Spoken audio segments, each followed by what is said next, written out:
నమస్కారం అండి. ముఖ్యంగా టెట్ అండ్ డిఎస్సి పరీక్ష రాసేటువంటి అభ్యర్థులకు మరియు ఈ వీడియో అయితే చాలా ఉపయోగపడుతుంది.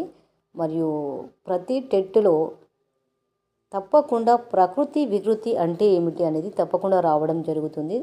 మీరు ఈ వీడియోను లైక్ చేసి సబ్స్క్రైబ్ చేయండి. మీ యొక్క డౌట్ని కామెంట్ సెక్షన్లో పెట్టండి. తప్పకుండా ప్రకృతి వికృతి అంటే ఏమిటి అంటే ముందు ప్రకృతి గురించి తెలుసుకుందాం. ప్రకృతి అంటే ఒక పదం ఎలాంటి మార్పు లేకుండా ఉన్న రూపాన్ని ప్రకృతి అంటారు. ఒక పదం ఎలాంటి మార్పు లేకుండా ఉన్న రూపాన్నే ప్రకృతి అని అంటారు. ఉదాహరణకు రాముడు అంటే ఖచ్చితంగా ఇది రాముడు అంటే ప్రకృతి పరంగా ఒక పదం అన్నమాట.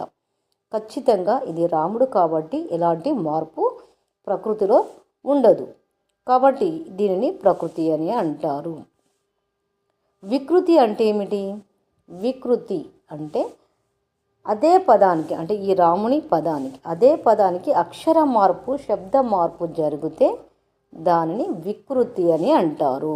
ఇదే పదానికి అంటే ప్రకృతిలో ఉన్నటువంటి పదం ఉంది కదా, ఈ పదానికి అక్షర మార్పు శబ్ద మార్పు జరిగితే దాన్ని వికృతి అని అంటారు. మరి ఉదాహరణ చూసినట్లయితే ఇక్కడ ప్రకృతి ఏమి ఇవ్వడం జరిగింది అంటే రాముడు. వికృతి అనేది మార్పు చెందింది కాబట్టి శబ్ద మార్పు జరిగింది కాబట్టి అక్షర మార్పు చెందింది శబ్ద మార్పు జరిగింది కాబట్టి దీనిని వికృతి అనడం జరిగింది. కాబట్టి ప్రకృతిలో ఉన్నటువంటి పదము రాముడు, వికృతిలో ఉన్న అంటే వికృతికి రాగానే మార్పు జరిగింది కాబట్టి రాముణ్ణి అని ఇక్కడ తెలియజేయడం జరిగింది. ఓకే ఫ్రెండ్స్, ఇలాంటి మంచి వీడియోల కోసం మీరైతే ఈ ఛానల్ని సబ్స్క్రైబ్ చేయండి తప్పకుండా. మరి టెట్ అండ్ డిఎస్సిలో ప్రకృతి వికృతి అంటే ఏమిటి అనేది తప్పకుండా రావడం జరుగుతుంది. కాబట్టి ఈ వీడియోని అయితే లైక్ చేసి సబ్స్క్రైబ్ చేయండి. తప్పకుండా మీ యొక్క అభిప్రాయాన్ని కామెంట్ సెక్షన్లో పెట్టండి.